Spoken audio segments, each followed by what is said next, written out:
Donc, je vous remercie vraiment d'être là avec nous et en particulier toutes les intervenantes que je vais vous présenter très vite.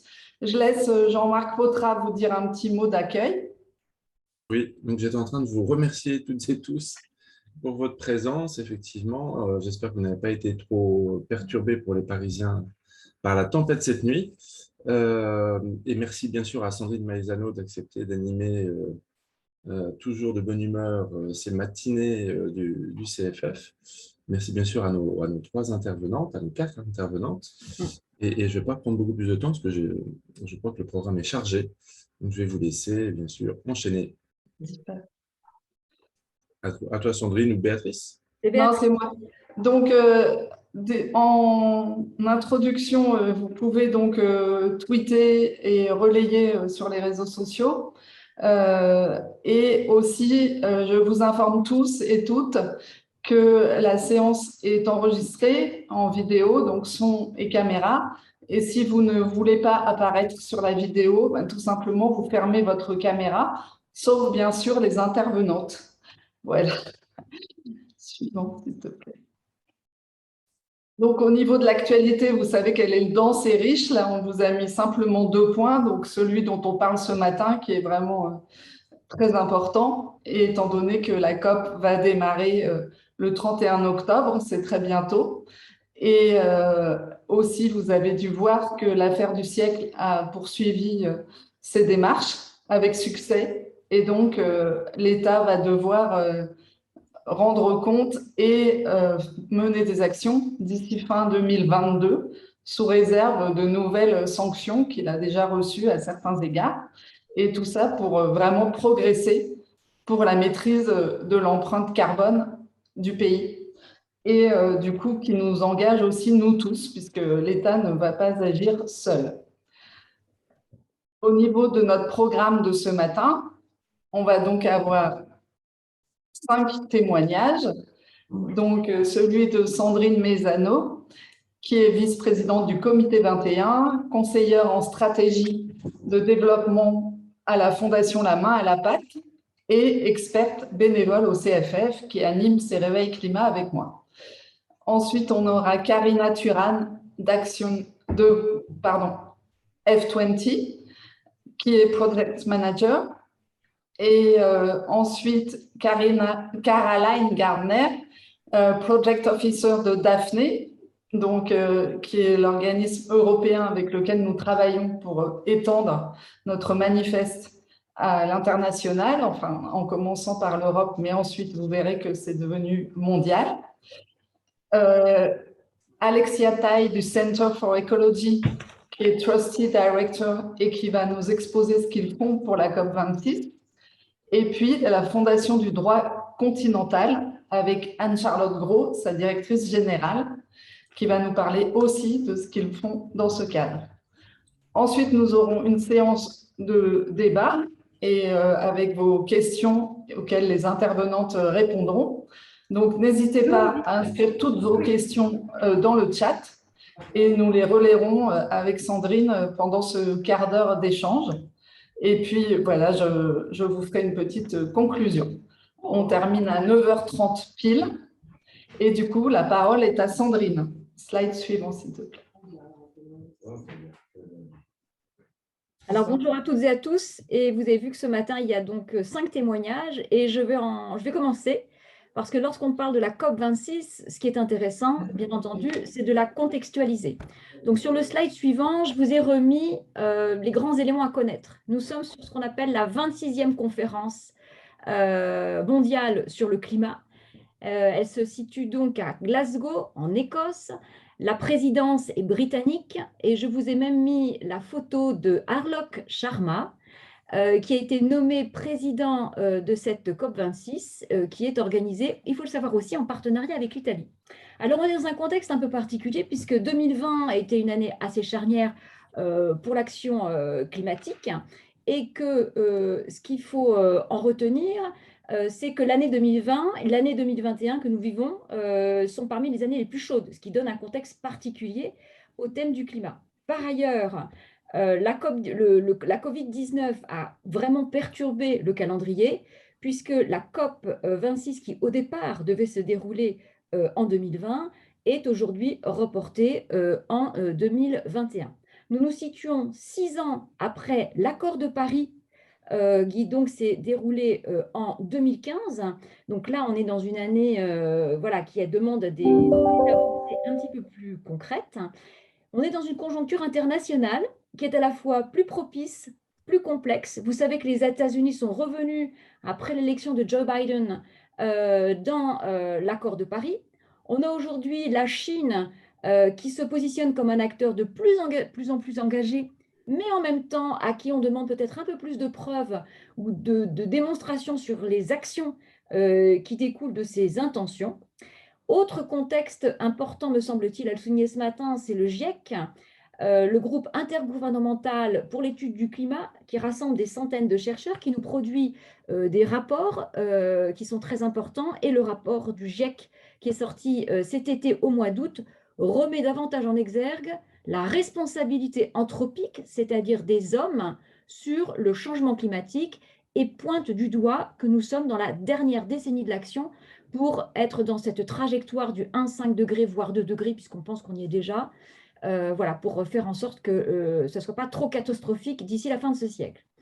Après, il y a aussi un autre élément important. Nous sommes dans un contexte avec l'approche systémique de la biodiversité, puisque je vous rappelle qu'il y a eu en septembre l'UICN qui s'est tenu à Marseille sur la biodiversité, et que nous avons la COP 15, qui est une autre Conference of the Parties, comme le climat, qui se réunit. Il y a eu une visio qui s'est déroulée en format visio du 11 au 15 octobre. Cette réunion au sommet a permis de faire sortir ce qu'on appelle la déclaration de Kunming, qui met aujourd'hui sur la table 17 points sur lesquels les États se sont mis d'accord pour guider les négociations dans le deuxième temps de cette COP 15, puisque là, c'était un format en visio, et que cette COP de la biodiversité va se poursuivre en Chine du 25 avril au 8 mars.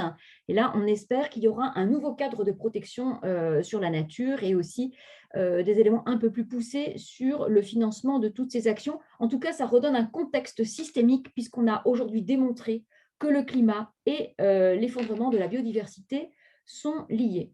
Alors, pour vous aider à comprendre aussi comment ça se passe au niveau de Glasgow, je vous ai mis en avant des images. Donc, si c'est le slide suivant qui les montre. Donc, ça va se passer au Scottish Event Campus. Je n'ai pas l'accent écossais, veuillez m'en excuser. En tout cas, il s'agit d'un énorme campus à Glasgow, avec différents sites, des auditoriums, des espaces de concerts qui vont donc accueillir l'ensemble des participants. Vous avez dans une COP, ce qu'il faut en comprendre, 2 grandes zones. Une zone bleue qui est réservée pour les acteurs publics, les acteurs des gouvernements et des différents États. Et puis, il y a ce qu'on appelle la zone verte, qui est un espace de la COP où on va plutôt avoir les acteurs de la société civile, c'est-à-dire les entreprises, les associations, les ONG, les collectivités. Et c'est en général l'endroit où on est dans la démonstration des solutions, puisqu'en général, beaucoup d'organisations viennent montrer ce qu'elles font. Et on aura d'ailleurs tout à l'heure des témoignages sur ces sujets-là. Et donc, ça se situe dans la zone verte. J'ai souligné aussi que le site est un Gold Green Tourism Award, donc c'est un lieu qui se veut durable, respectueux de l'environnement, et les participants, sachez-le, bénéficient d'une espèce de map où on leur montre tous les endroits où on peut manger un peu plus respectueux du développement durable, où est-ce qu'on peut dormir, etc. C'est ce qu'on appelle la Glasgow Green Map. Et puis, je vous ai mis en bas voilà, les grands partenaires qui financent cet événement, qui est quand même assez coûteux. Sur le slide suivant, je vous ai apporté aussi des images parce qu'on a du mal, tant qu'on n'y participe pas. Sur le slide suivant, Grégoire, merci. Tant qu'on n'y participe pas, on a du mal. Moi, j'ai eu la chance d'être à la COP 21 à Paris, et puis de retourner l'année d'après, en 2016, à Marrakech pour présenter un projet. Et donc, je me suis permis de vous montrer des photos parce que les images, c'est parlant. Il faut imaginer que voilà, le site de Glasgow va accueillir les 190 drapeaux des États participants.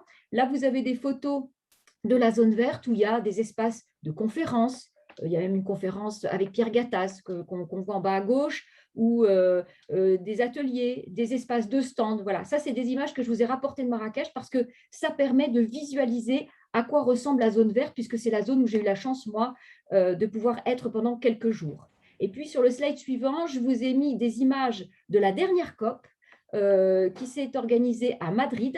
Grégoire, si tu veux bien me passer le slide, s'il te plaît, qui s'est tenue à Madrid. Et je vous ai mis voilà, en exergue quelques photos, parce que ce sont des photos là qui ont été prises plutôt dans la zone bleue, où c'est situé les États, les différentes interventions étatiques. Et puis, vous avez en haut à gauche la fameuse photo du secrétaire général de l'ONU, Antonio Guterres, qui est une figure majeure aujourd'hui et qui attend vraiment les gens au niveau de l'action. Alors, qu'est-ce qu'on attend? Quels sont les enjeux de cette COP?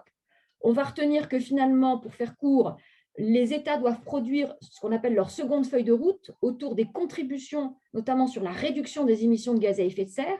C'est ce qu'on appelle la stratégie bas carbone pour 2050.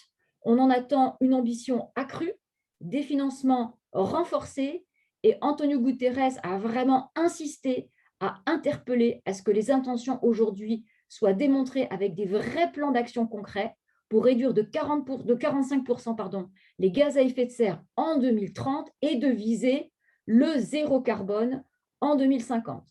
Alors, un des enjeux, c'est de se mettre d'accord sur ce qu'on appelle les sujets techniques. C'est ce qu'on appelle le Paris Rulebook, qui a été en suspens depuis la fameuse COP 25 dont je vous ai montré les images juste avant, qui s'est tenue en 2019, puisque vous le comprenez, il y avait un contexte de pandémie qui a tout bouleversé. Et donc, derrière ce Paris Rulebook, on attend ce qu'on appelle les nouvelles règles de fonctionnement pour les marchés carbone, notamment, le fait de finaliser aussi tout le cadre qui définit la transparence attendue sur ce qu'on appelle le reporting climatique. Et puis, c'est aussi ce qu'on appelle les actions pour l'adaptation. C'est-à-dire qu'aujourd'hui, on n'est pas simplement à essayer de viser l'atténuation du changement climatique, on essaye aussi de travailler sur un deuxième volet qu'on appelle l'adaptation, c'est-à-dire que le changement climatique, ça y est, il évolue, il est là, on en a vécu déjà ensemble les premiers impacts, notamment en termes d'événements climatiques extrêmes, inondations, incendies ou les augmentations de température. Et aujourd'hui, les États, les acteurs, toutes les parties prenantes doivent aussi produire leur revue d'action pour ce qu'elles vont faire pour l'adaptation. Comment on s'adapte au changement climatique?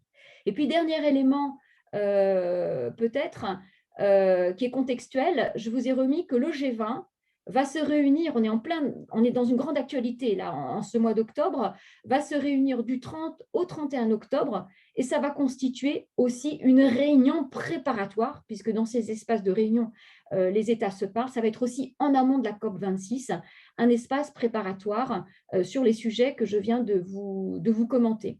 Petite remarque au passage, la COP, pour vous donner aussi une idée de réalité, la COP 25 à Madrid a rassemblé, si on reprend les États, toutes les personnes, toutes les délégations, les acteurs de la société civile, des citoyens qui ont pu venir, il y a même eu des écoles, des enfants qui ont pu venir découvrir la COP 25 dans la zone verte. Il y a eu 27 000 participants. Voilà, ça c'est pour vous redonner la taille, l'ampleur d'un tel événement. Maintenant que je l'ai contextualisé, je vais vous proposer qu'on donne la parole, Grégoire, si tu veux bien passer le slide suivant, à nos prochaines intervenantes. Donc, nous accueillons Karina Turhan, donc Project Manager Advocacy and Convening Foundations Platform du F20, qui va nous parler des actions du F20 dans le cadre de cette COP26, et F20 notamment qui fait écho au G20 dont je viens de parler. Karina, c'est à vous. Merci Sandrine et bonjour à toutes et à tous. Merci beaucoup pour cette invitation et de me permettre de présenter la Foundations Platform F20 à la 7e édition du Réveil Climat. Je suis désolée pour l'oiseau, ce n'était pas prévu. Alors F20 est officiellement né lors du sommet du G20 en Hambourg en 2017. Il s'agit d'une alliance de plus de 70 fondations internationales, venant notamment des pays du G20.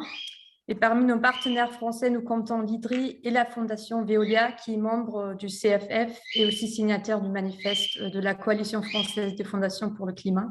Prochaine slide, s'il vous plaît. Donc, les pays du G20 sont pour nous au centre de tous nos efforts et activités, puisqu'ils forment l'entité la plus importante des États membres des Nations Unies. Ce sont eux qui doivent impérativement agir contre la crise climatique. Et comme vous le savez, avec la pandémie, le dérèglement climatique et la crise de la biodiversité, nous subissons une véritable expérience de vulnérabilité globale à tous les niveaux. Au même moment, le nouveau rapport de Climate Transparency tire la conclusion que le progrès réalisé jusqu'à présent par tous les pays du G20 sont bien trop faibles pour respecter la limite de 1,5 degré de l'accord de Paris sur le climat. Et motivé par l'urgence climatique, la réponse passe par la responsabilité collective, mais il nous reste très peu de temps pour agir.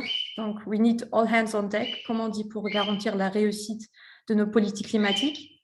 Et selon notre vision, les fondations jouent un rôle indispensable qui dépasse le rôle classique des ONG. En ce qui concerne l'enjeu climatique, nous sommes convaincus que les fondations jouent un rôle indispensable et qui doivent s'engager activement sur 3 niveaux différents en faveur des causes favorables au climat, quel que soit leur statut, leur mission et leur mode opératoire. Donc, soit le mode opératoire en soi, le divestment ou à travers les programmes politiques. Et c'est la raison pour laquelle nous avons un mission statement qui nous permet de contribuer à la mise en œuvre réussie de l'accord de Paris et de l'agenda 2030. Chaque fondation a la possibilité de faire sa part et n'est pas obligée d'aligner ses programmes avec notre mission statement. Prochaine slide, s'il vous plaît. Par rapport à nos activités, notre but, c'est d'approfondir les relations que les fondations entretiennent, aussi à l'égard du rôle et des missions du G20. Donc, évidemment, nous avons des recommandations concrètes au sujet des mécanismes financiers durables, de l'élimination progressive des énergies fossiles ou de la biodiversité, pour vous aborder quelques exemples. Et ces recommandations ont été présentées au F20 Climate Solutions Forum, qui a eu lieu à Milan fin septembre. C'est notre événement qui a toujours lieu avant le sommet du G20. Cette année, à Milan, Italie, vu que c'est l'Italie qui a la présidence du sommet. Elles sont également diffusées, nos recommandations en ligne, et on peut les retrouver ainsi que notre événement entier sur notre chaîne YouTube. Je vais vous mettre le lien après ma parole. Et ces recommandations nous aident à approfondir ensemble les enjeux climatiques à l'échelle multilatérale. Donc, de plus, notre objectif est d'approfondir la recherche. Dans cet esprit, nous rassemblons nos fondations partenaires pour analyser certains sujets thématiques au croisement entre l'énergie, le secteur financier, la biodiversité ou encore les villes et les communautés durables. Et cela nous permet de situer fermement notre position politique auprès du G20. Pour vous aborder quelques exemples de cette année, nous sommes en train de finaliser la première Sustainable Finance Task Force avec nos fondations partenaires. De plus, nous avons eu une task force des Community Foundations sur le rôle et l'importance des villes durables et d'agir à l'échelle locale. Et un troisième exemple, c'est la UK-Italy Task Force, où nous avons publié une lettre conjointe ouverte des fondations britanniques et italiennes au Premier ministre Boris Johnson et Mario Draghi. Donc, vous voyez encore une fois le G7 comme sous-groupe de G20 et le G20 qui est très important pour nous en tant que groupe. Cette task force est née dans le cadre de la 26e conférence annuelle de l'ONU sur le climat, donc la COP26, sous la présidence britannique et en partenariat avec l'Italie, qui aura lieu à Glasgow cette année. Alors, l'idée est de jeter des ponts entre les fondations, les groupes d'engagement comme T20, C20, B20, Women20, etc., toujours face aux pays du G20 et à leur rôle. Prochaine slide, s'il vous plaît. Merci. Et par rapport à la COP26, F20 perçoit le G20, par exemple, et la COP comme 2 voies d'accès les plus importantes vers la même direction. Et autour de la COP26 à Glasgow, nous organiserons une table ronde virtuelle avec Wings, Daphne et Foundation Scotland le 9 novembre de 15 à 17 h via Zoom. La table ronde virtuelle sera ouverte aux représentants de fondations du monde entier. Donc, l'événement réunira des perspectives mondiales et locales sur la crise climatique et soulignera le rôle important de la philanthropie dans le soutien de solutions justes et durables à l'urgence climatique. L'agenda officiel n'est pas encore fixé, mais en particulier, il y aura 3 sessions que je vous présenterai tout de suite. Donc, premièrement, nous avons 2 contributions des intervenants de haut niveau sur la perspective globale et le focus sur la COP26, une sorte de stock-taking et comment la philanthropie peut-elle, en tant que secteur, prendre position dans ce cadre-là. Deuxièmement, on aura une présentation du mouvement mondial Philanthropy for Climate par Benjamin Bellegi, Catherine Dombrovski et Max von Abendroth, les représentants de Wings et de Daphne. Il y aura plusieurs témoignages de représentants de grandes fondations qui permettent de valoriser la diversité des fondations que Wings représente. Et c'est à ce titre-là que Caroline interviendra après moi.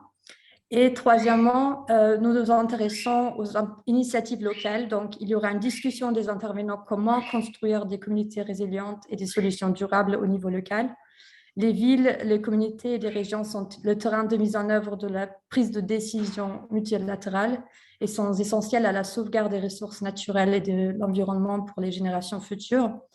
Donc, les fondations et les philanthropes ont un rôle clé à jouer pour traduire les cadres politiques convenus au niveau multilatéral en mesures efficaces au niveau local, car elles offrent des informations spécifiques sur l'environnement opérationnel, y compris les réseaux locaux, les infrastructures et les compétences organisationnelles. Donc, ce sont nos 3 sessions différentes. Je m'arrêterai là et je vous remercie pour votre écoute. Et je reste disponible si vous avez des questions par la suite. Merci beaucoup. Merci beaucoup, Karina. Nous allons effectivement passer à la deuxième séquence. Alors, cette fois, c'est Caroline Gardner, qui est Project Officer du Daphne, donc le Donors and Foundations Network in Europe, qu'on cite souvent. Donc, Caroline, beaucoup de choses à nous raconter, toujours sur l'international, avec le Daphne. C'est à vous. Bonjour et merci Sandrine pour l'accueil et merci aussi à l'équipe de CFFC, Béatrice et Grégoire pour l'organisation et l'invitation.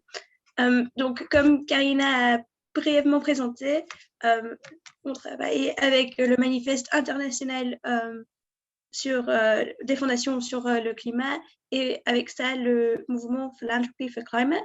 Mais qu'est-ce que c'est ce mouvement? C'est une mobilisation mondiale des fondations qui sont engagées à lutter contre le dérèglement climatique. Et en pratique, on rassemble les signataires des manifestes nationaux comme le manifeste de CFFC et le manifeste international des fondations pour le climat.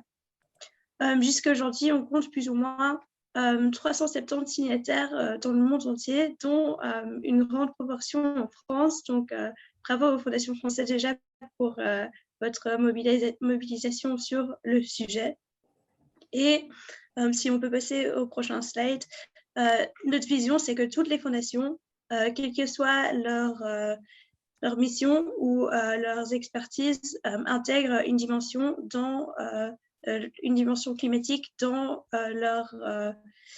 leur projet. Et un peu comme F20, on pense que on peut intégrer le climat dans le mode opératoire des fondations, dans leurs programmes, dans leurs activités et aussi dans les finances. Donc, à droite, vous pouvez voir les 7 piliers d'action climatique qui recouvrent le manifeste international. Le manifeste international était premièrement basé sur le manifeste britannique qui était le premier en 2019 à sortir et a plus ou moins la même philosophie que le manifeste de CFFC et reprend donc l'éducation et l'apprentissage, l'affectation des ressources, l'intégration dans les programmes, les fonds de dotation et les activités et un nouveau pilier qui n'est pas dans le manifeste britannique, c'est l'influence et la défense des droits. Et finalement, il y a toujours un pilier sur la transparence parce qu'il faut bien voir où on est avec nos actions climatiques pour voir le progrès qu'on fait. Pratiquement, le manifeste abrité par WINGS, The Worldwide Initiative for Grantmaking, qui reprend cette dimension internationale et nous permet de découvrir les fondations et les networks dans le monde entier. Et le manifeste international est vraiment visé aux fondations dans un pays sans manifeste national ou qui agissent dans un contexte très international et qui sont plus interpellés par donc le manifeste international. Il a été lancé en 2021, même en juillet, donc il reste quand même assez neuf, mais on a déjà pas mal de signataires. Et donc, pourquoi signer un manifeste comme celui-ci? Ce manifeste essaie de cadrer l'action climatique des fondations. On doit tous agir et on doit agir maintenant et il faut agir ensemble. Donc, on essaie de relier l'action climatique, que ce soit en France ou en Europe et à l'échelle globale. Et ces manifestes, que ce soit le manifeste international ou le manifeste français, c'est un premier pas vers l'action climatique pour toutes les fondations. Notre dernier pilier, c'est la transparence. Et là, c'est pour vraiment...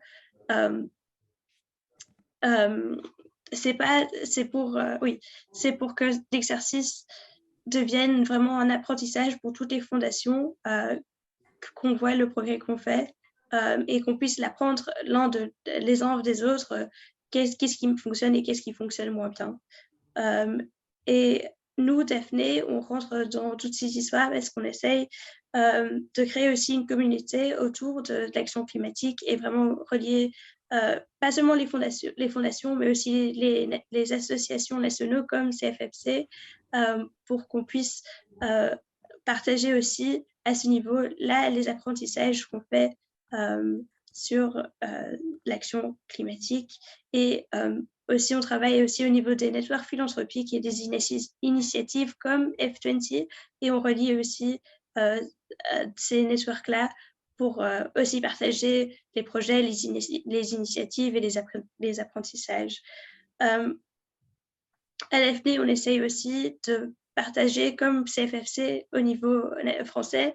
On fait aussi un partage de ressources au niveau européen. Par exemple, on a une newsletter et un knowledge hub qui rejoint différentes ressources sur le climat et le rôle des fondations et de la philanthropie.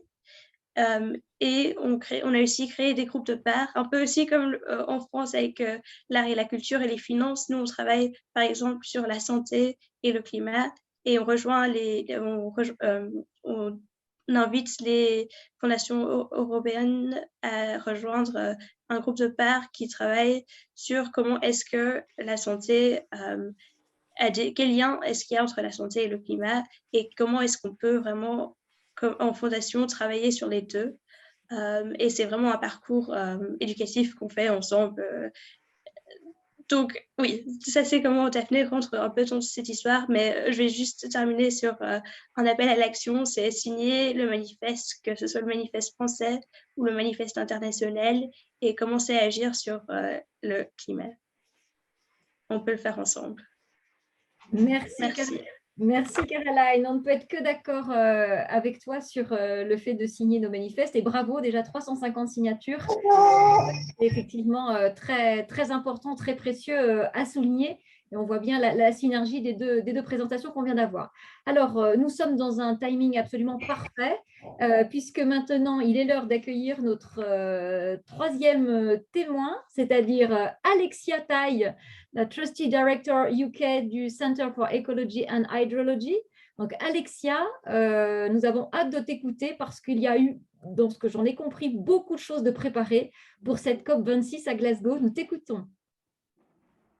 Merci Sandrine.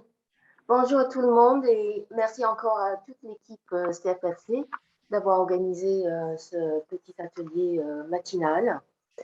Donc, je suis Alexia Tai, Trustee Director du Centre for Ecology.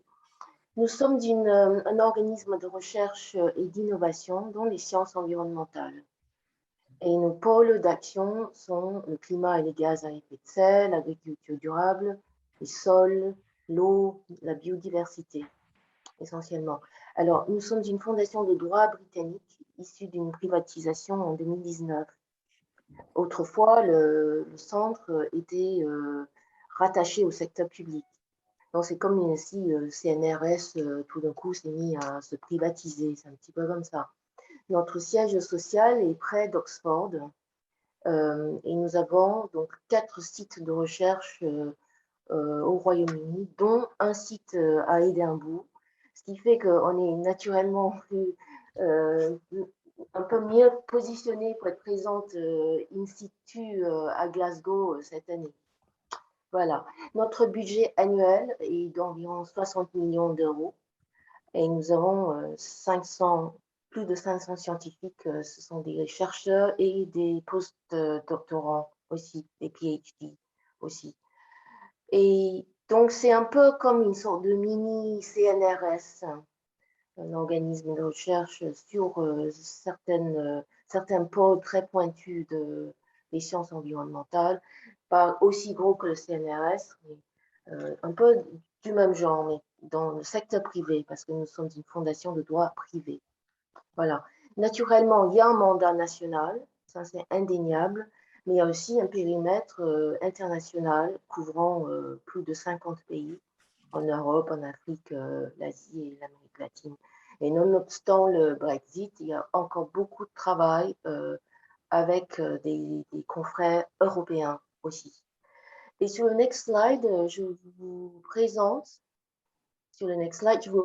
donc nos actions au sein de la COP26. Next slide, please.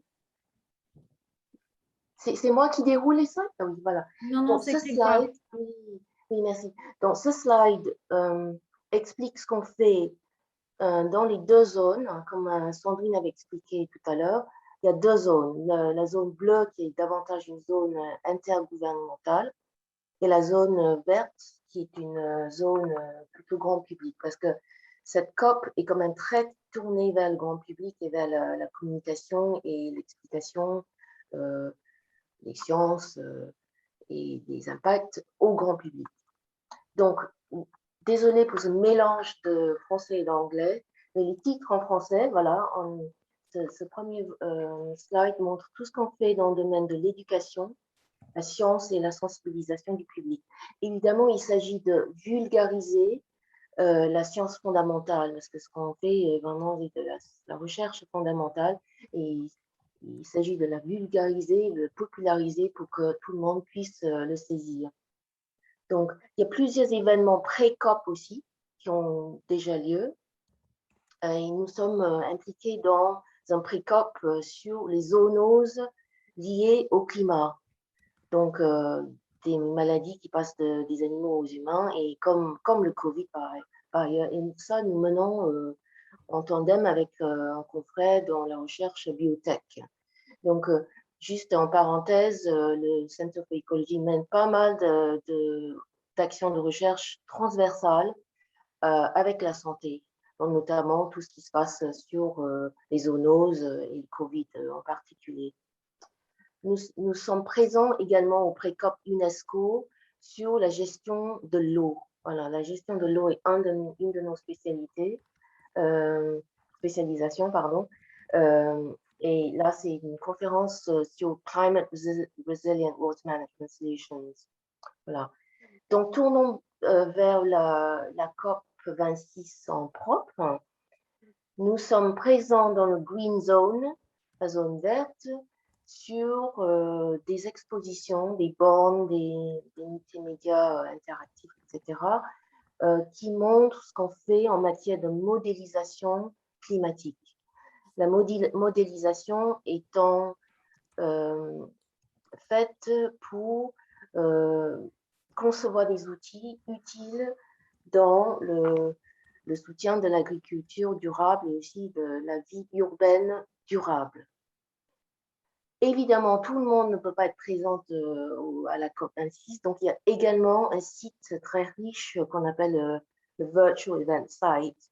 Et là, tout le monde qui est à distance, comme la plupart des participants grand public par ailleurs, pourront y participer. Et tout à l'heure, j'ai parlé des coopérations avec des organismes européens nonobstant le Brexit. Et voici un exemple. le petit événement Space for Climate avec l'Agence spatiale européenne. C'est une exposition qui dure 2 semaines dans la zone grand public, zone verte, où on montre comment on utilise les données satellitaires pour modéliser le climat. Voilà. Ensuite, ce qui est bien, c'est qu'on peut chevaucher évidemment la zone grand public et la zone plus officielle, plus policy, plus intergouvernementale. Et donc, dans la Blue Zone, nous avons aussi un événement très, très important qui regroupe à la fois le GIEC, IPCC, l'Organisation météorologique mondiale et la Met Office britannique. Donc, cette zone est très centrée sur le climat et l'impact sur la météo. Donc, événement Blue Zone. Et tout à la fin de ce slide, je parle aussi de nos actions sur le nitrogène. Comme chacun sait, le nitrogène est un élément crucial dans la maîtrise du carbone aussi. Il n'y a pas que le carbone, il y a aussi le nitrogène. Et nous menons un projet à l'échelle internationale qui s'appelle International Nitrogen Management System avec le gouvernement de Sri Lanka parce qu'on est très présent dans les pays du Sud aussi.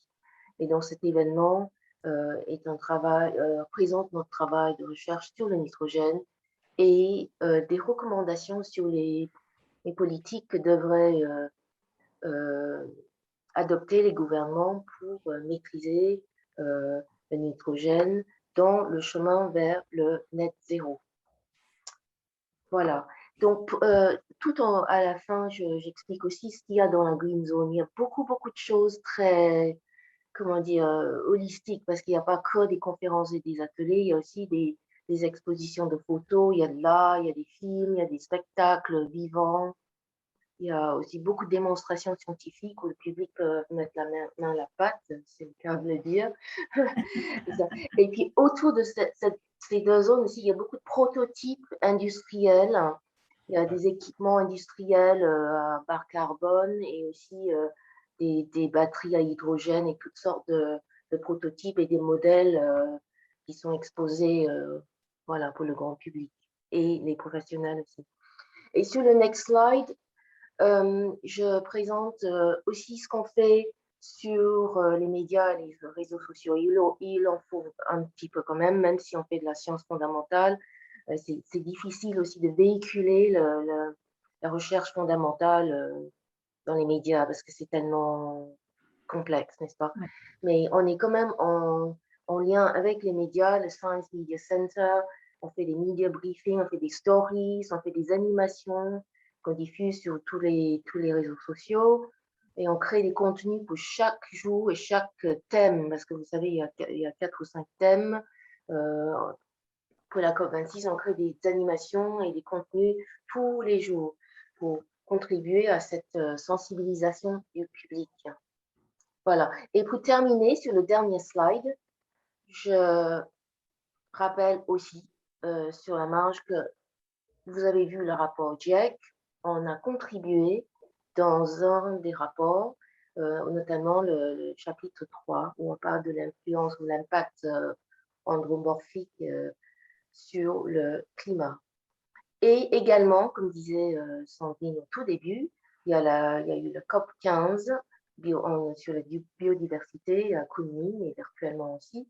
Et nous avons participé à un forum en anglais et en chinois. Un de nos scientifiques a délivré une intervention sur les solutions basées sur la nature pour la restauration écologique et la protection écologique. Et vous pouvez aussi visionner toutes ces interventions sur les chaînes YouTube. Voilà, un petit tour. J'espère que j'ai bien couvert le sujet. Merci, c'était très, très clair. Merci beaucoup. On voit que ton organisation est très active et comme tu le disais, tu as raison de le souligner, la COP26 a une dimension aussi très pédagogique.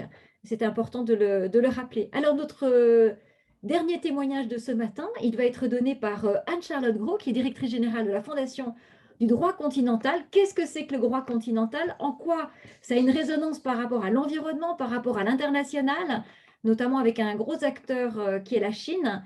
Anne-Charlotte, c'est à vous, on vous écoute.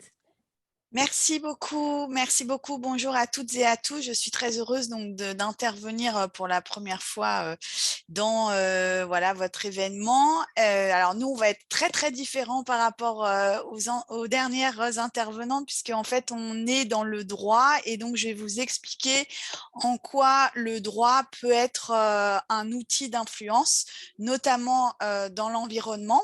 Donc je vais brièvement vous présenter la fondation. Donc notre fondation, c'est une fondation reconnue d'utilité publique qui a été créée par Jacques Chirac et qui est aujourd'hui présidée par un ancien ministre, Renaud Dutreil.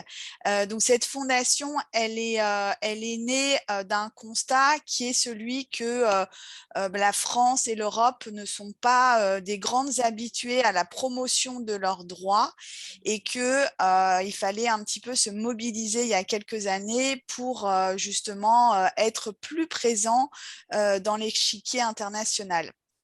Donc la fondation, c'est le carrefour avant tout des acteurs publics et privés du droit et de l'économie. Donc on a les professions du droit, mais aussi les pouvoirs publics avec des ministères de tutelle et les grandes entreprises. Donc en fait, c'est assez inédit. On est vraiment le carrefour entre les acteurs publics et les acteurs privés. Et notre objectif, c'est de renforcer donc l'influence du droit français, du droit continental, du droit européen. Alors, vous m'avez demandé qu'est-ce que le droit continental?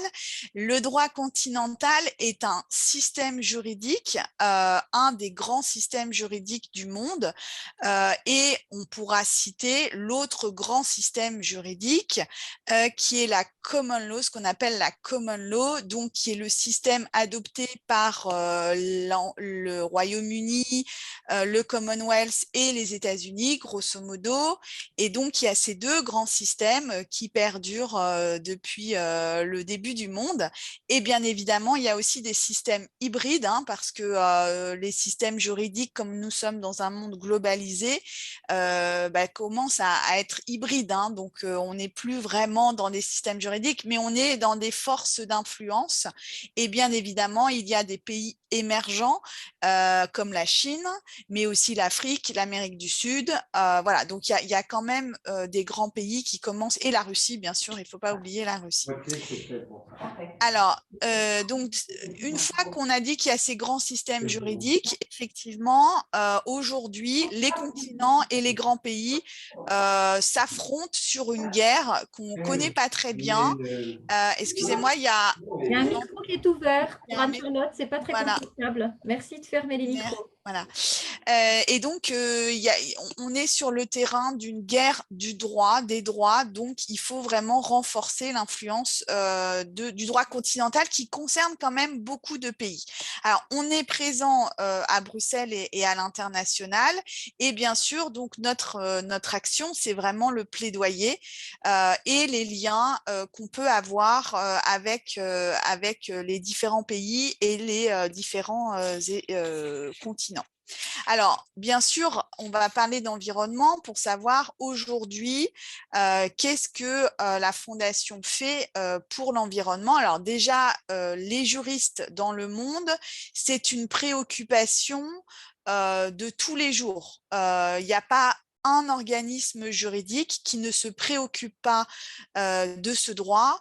C'est donc un droit qui est très évolutif, bien évidemment parce que la science avance et la transition écologique évolue tout le temps, donc il faut bien sûr que les lois suivent. Et il y a aussi les organismes internationaux comme l'ONU, donc on l'a vu précédemment, qui ont fixé des objectifs de développement durable. Donc aujourd'hui, très clairement, les ministères des Affaires étrangères du monde entier agissent dans le cadre de ces objectifs de développement durable. Et dedans, il y a l'environnement. Et donc, du coup, toutes les politiques publiques sont orientées sur comment le monde peut adopter un droit de l'environnement qui soit adapté aux transitions écologiques et bien évidemment pour rendre tous les acteurs et toutes les parties prenantes actives et actrices de ces changements par des obligations qu'on impose aux entreprises, hein, qui sont quand même les acteurs les plus concernés. Et voilà. Et donc, par exemple, je vais donner 2 exemples d'actions très concrètes. Par exemple, en Afrique, il y a une zone qui s'appelle la zone OHADA, qui est une zone qui regroupe 17 pays d'Afrique, où dans cette zone, le droit de l'entreprise est le même pour toutes les entreprises.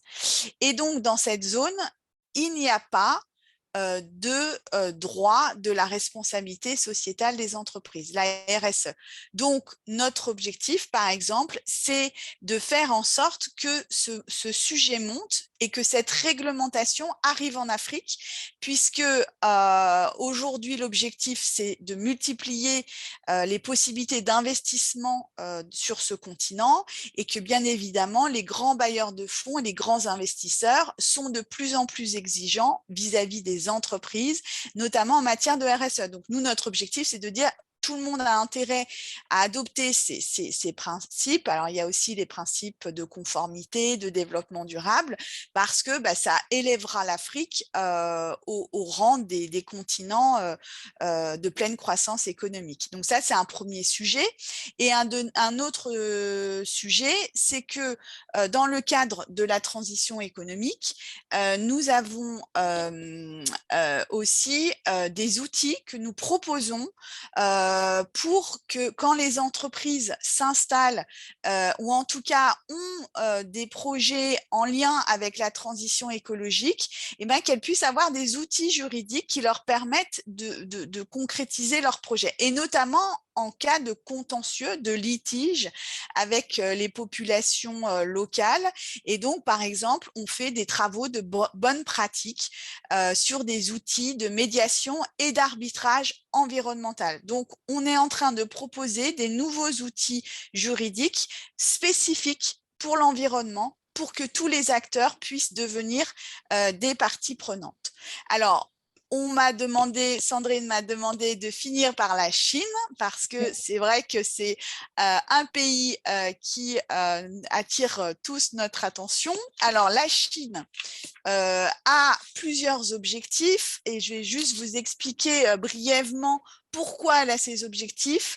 Aujourd'hui, l'environnement est un vrai sujet pour la Chine, puisque le président a peur, craint des soulèvements de la société sur un certain nombre, par exemple, de maladies déclenchées par la pollution, puisqu'elle a été vraiment un État très pollueur, et que finalement, elle a voulu se recréer finalement une sorte de virginité climatique, et elle s'est dit, il faut absolument agir pour plusieurs raisons. Un, en interne, pour éviter donc ces soulèvements de population, mais aussi pour aborder l'échiquier du multilatéralisme, pour que finalement on puisse rentrer dans les négociations multilatérales, et donc montrer au monde entier que la Chine est aussi en pleine transition écologique. Et nous,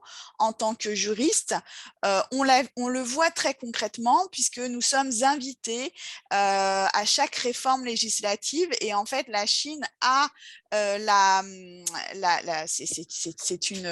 c'est un fait, c'est-à-dire qu'elle légifère beaucoup plus rapidement que nous, pays occidentaux, et que quand chaque année on arrive en Chine, on voit que des lois nouvelles arrivent, et notamment un exemple, c'était de délocaliser toutes les entreprises pour les mettre en dehors de la région de Pékin, pour que Pékin devienne finalement propre, et ça a marché.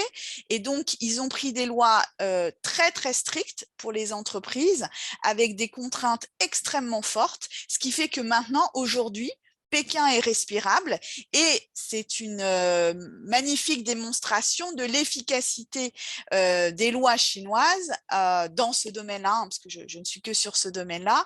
Et on peut respirer maintenant à Pékin puisqu'on voit le ciel bleu plusieurs jours. Alors, moi, je vous parle de Pékin en 2019 parce que malheureusement, aujourd'hui, on ne peut plus aller à Pékin. Donc, je vous témoigne de ce que j'ai vécu en 2019 et il y a eu la pandémie depuis, mais j'imagine que c'est encore plus parlant aujourd'hui. Donc, il y a vraiment ce ciel bleu à Pékin qui montre donc les efforts législatifs.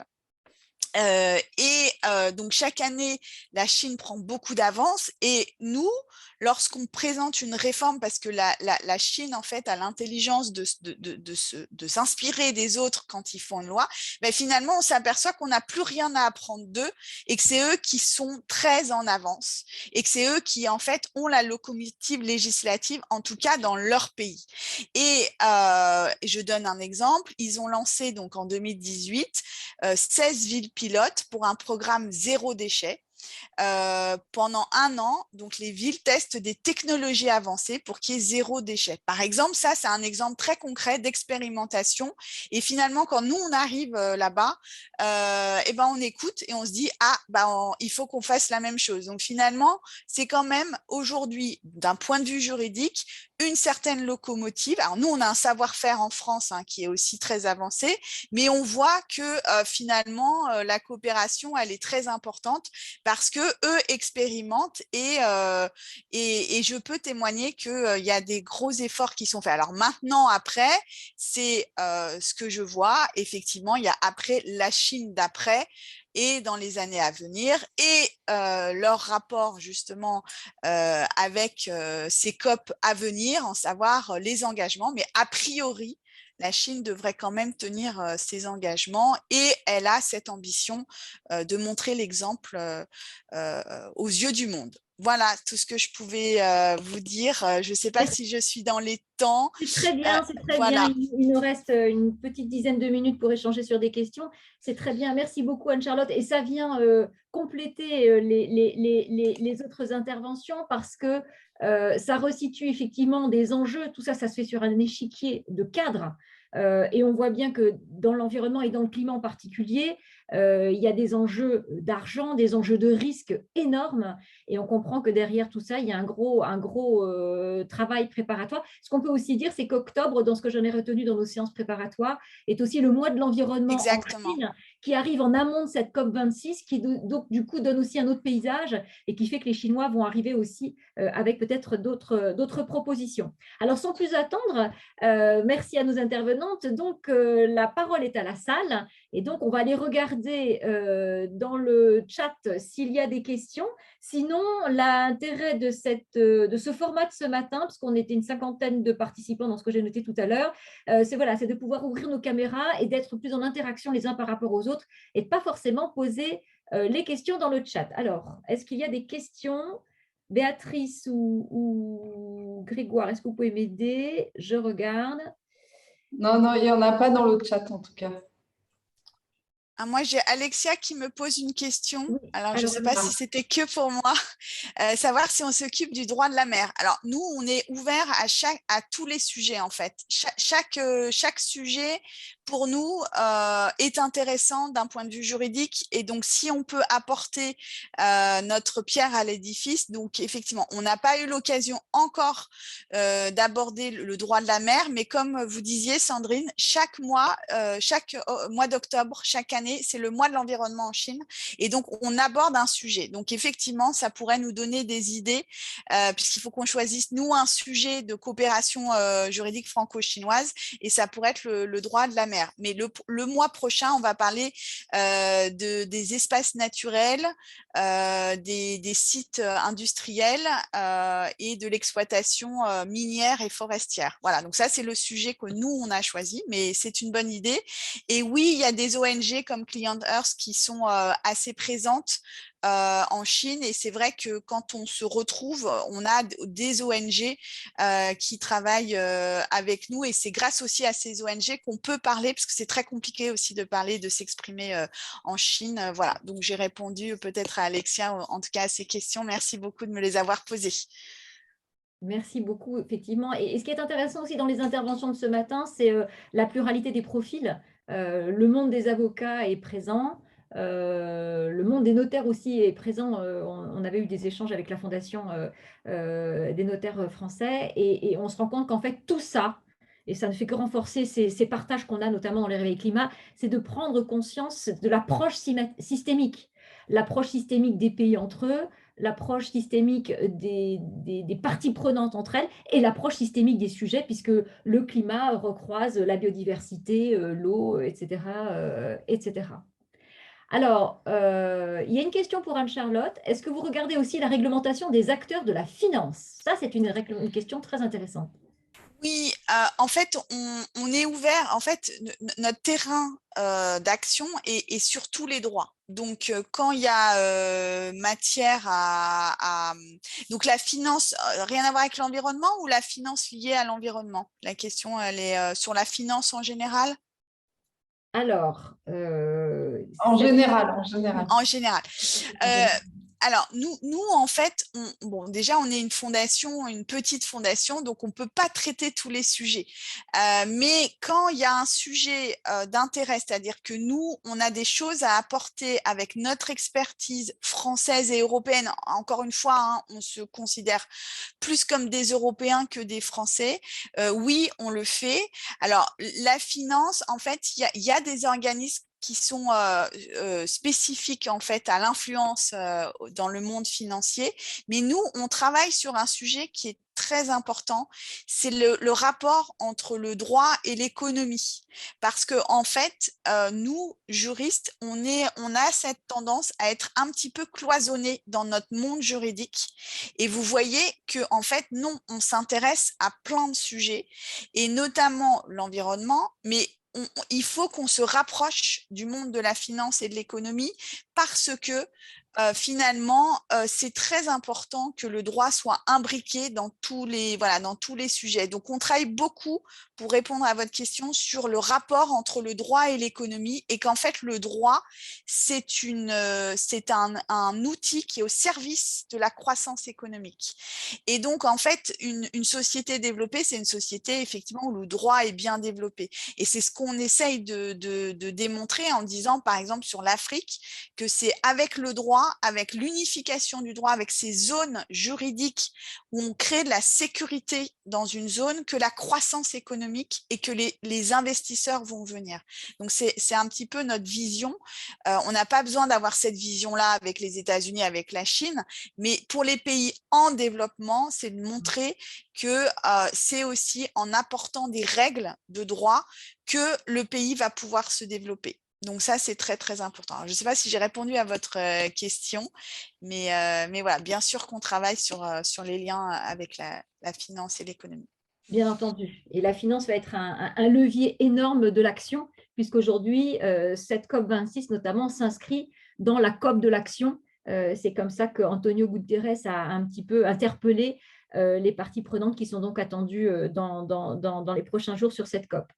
En tout cas, merci beaucoup Anne-Charlotte. On voit aussi que ce sujet-là vient compléter l'ensemble des présentations.